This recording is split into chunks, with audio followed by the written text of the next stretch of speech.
If you have been creating t-shirt mockup template using bulk mockup, then you might have faced this issue that some of the design element is placed at the center of the t-shirt, but ideally you'd want them to go on the top of the t-shirt.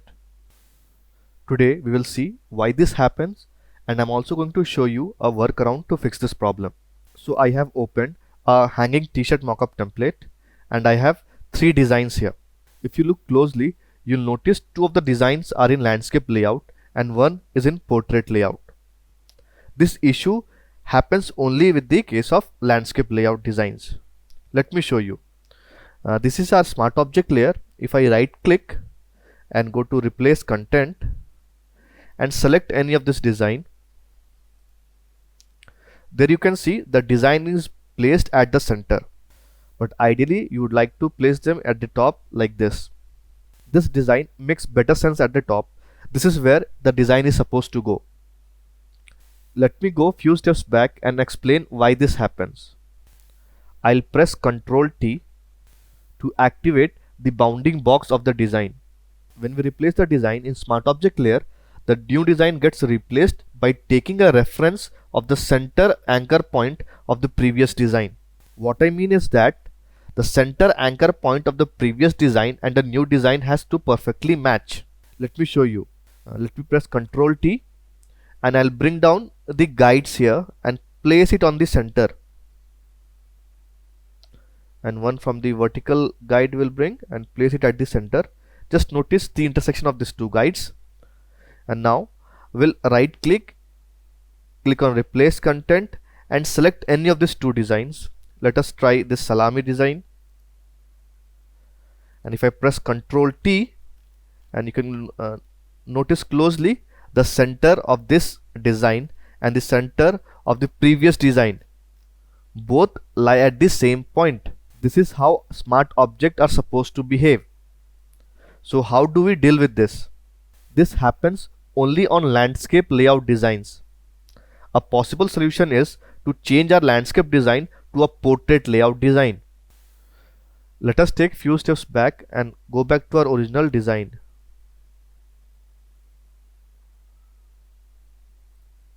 Now I'll open this 2 design in new tab. My goal here is to add a negative space in the bottom of these 2 designs. I'll go to image, canvas size. First I will change this unit from pixels to percent. Different design has different pixel dimension. By selecting percent, we will be able to add negative space relative to the actual design size. And here I will click on this anchor point. This ensures that the design will expand only in the downward direction. I will go ahead and edit this height field and put around 250. 250, it's not numeric but percentage. You can select any percentage that you seem will work for your images. I'll hit on OK, and you can see the design has been converted to a portrait mode. Now if I go ahead and save this, by the time it saves, I'll do the same thing to this design. I'll go to image, canvas size, change the unit from pixel to percent, select this anchor point. It is very important that you select this anchor point. This ensures that design only expand in the bottom direction. I will change the height from 100 to 250 and click on OK, and I will save this as well. I can close this down as well. Now I'll close this down. Now let us replace this design and see how it works. I'll right click, go to replace content. Now these 2 designs that were in landscape has now changed to portrait. So let me select this design, and there you can see it is placed at the top as it was supposed to be. Let us go back, try with the second one, click on replace content, and if I select the salami, there you can see it again is at the top of the t-shirt, which is the correct position that it was supposed to go. This is how you fix this issue. You invested in bulk mockup to make your life easier. I'll not disappoint here.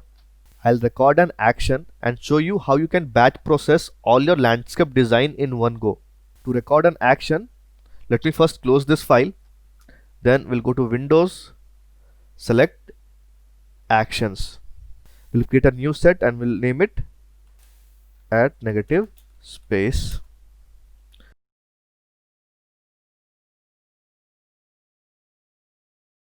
Inside this, we'll create a new action with this plus icon. We'll name this add 200% record. Now we can see this red button is highlighted. It means that Photoshop is recording the action, but we do not have any file open here.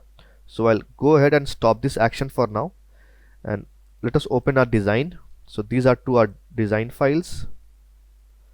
Let us open. We had already performed the process. So to go back to the original file, we'll crop this out and save this. We'll crop this one as well.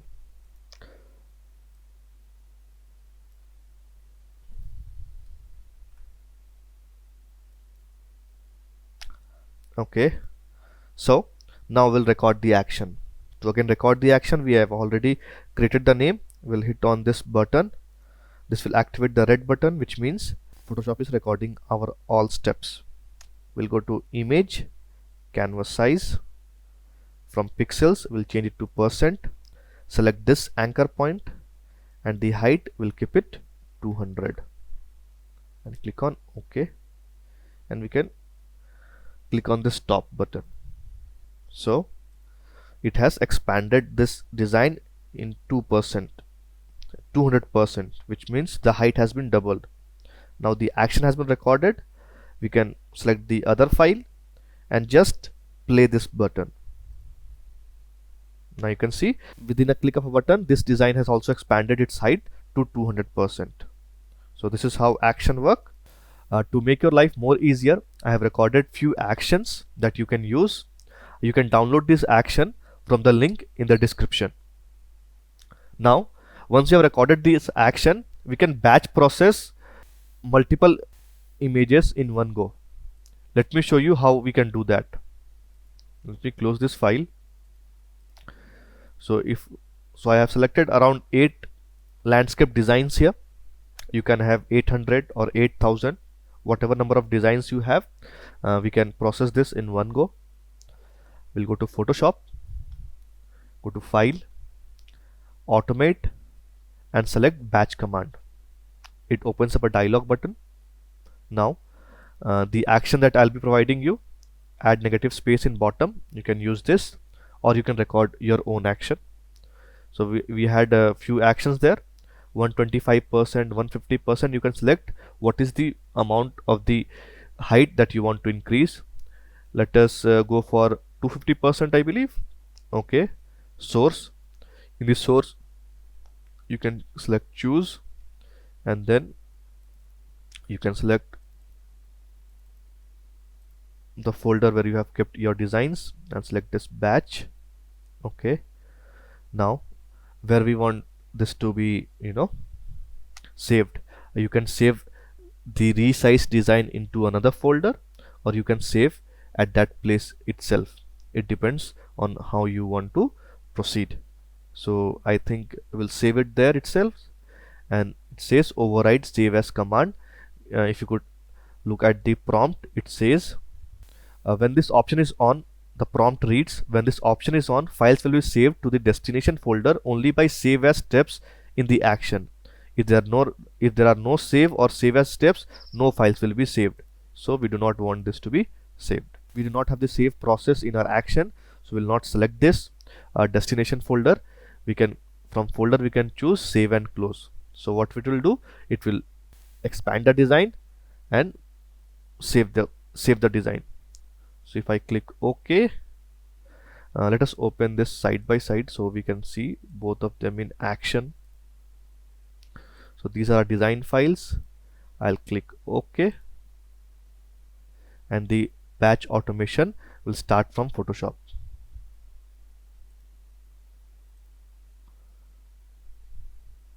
Just keep noticing the files here. These are PNG files which are quite big in size, so this will take a bit of processing time from Photoshop.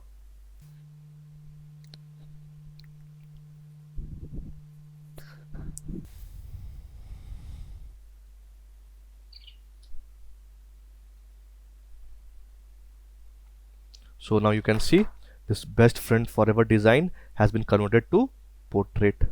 Same goes with this LOL design. Likewise, all the files will be opened, the size will be expanded according to our recorded action, and this will increase all the size, and this happens automatically. This batch command comes inbuilt with Photoshop, so you don't have to download any kind of plugin for this. You'll find this in any version of Photoshop that you have.